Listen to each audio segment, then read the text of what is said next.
nakabawi rin. Kumusta mga pinagpala ng Panginoon? Ha? Patuloy na pinagpapala pa rin. Amen? Magaling na. Malakas na. Mayaman pa. Amen. Amen? Ito na, mag-exercise. Stretching na sila. Mag-exercise sarap. Ito na yung ating exercise. Exercise sa langit. Yung mga pupunta lang sa langit na mag-exercise, ha? Yung ayaw pumunta, wag na. So, yun po. Tunay na karapat-dapat natin siyang pasalamatan. Amen. Pabalikan ng papuri at pagsamba. Amen. Ang ating nag-iisang Diyos na buhay. Kaya, asamin muna natin ang presensya ng Banal na Espiritu upang samahan tayo sa ating pananampahan. Yun din po ng kanyang mga banalangin. Amen?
sa ating Diyos na buhay. Amen. Sapagkat siya tunay na tapat, hindi siya nagbabago. Amen. Hallelujah. Ang ating Diyos ay tapat kailan pa man.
Lagi kang pasasalamatan sa lahat ng iyong kabutihan. Pupurihin kita, sasayawan kita, sa presensya mo ako'y magsasaya. Sa puso ko'y wala na ng iba, oh Diyos, oh Diyos. Lagi kong nararamdasan ka, pag-ibig mong hindi kaya.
mo'y kapal. Biyaya mo siksiling na lumabas sa lahat. God is good, grabe, all the time. Siyempre, God is good, grabe, all the time. Siyempre,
tunay ang tapat ng ating Diyos.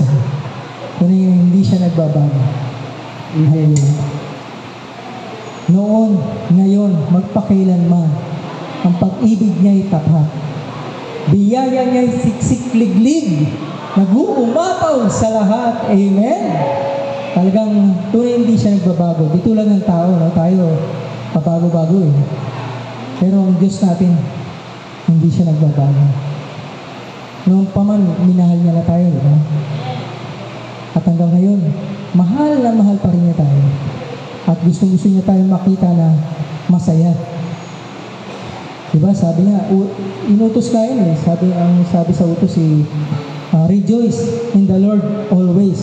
Again, I say rejoice. Amen. Maggalak kayong lagi sa Panginoon. Diba?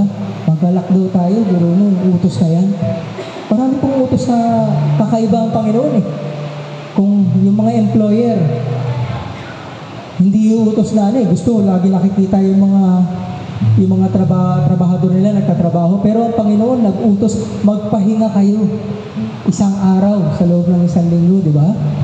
Saan ka nakakita ng bossing na ganun? Iuutos na magpahinga ka. Di ba? Kakaiba. Kaya nawa nga, maghaya natin yun sa Panginoon, no? Kung loobin ng Panginoon na tumating yung araw na mag-handle na tayo ng mga tao. Pag binigyan tayo ng mga tao na magtatrabaho under sa atin. At patuloy po natin sambahin ang ating Diyos na di nagbabago. Amen.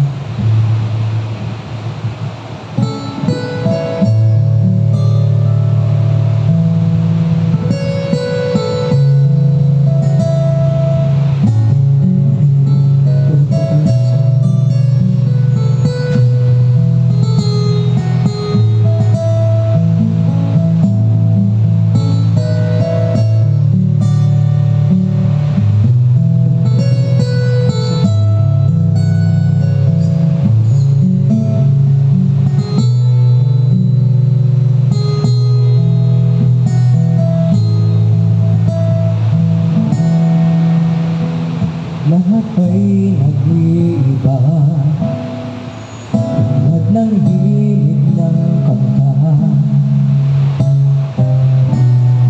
nagluluha kahit nagsasalita. Ang boses ay natutuyo, ang harap ko'y nabibigo. Lakas ng puso ko'y naglalaho. O Jesus, pag-ibig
Ayan, palakas na pa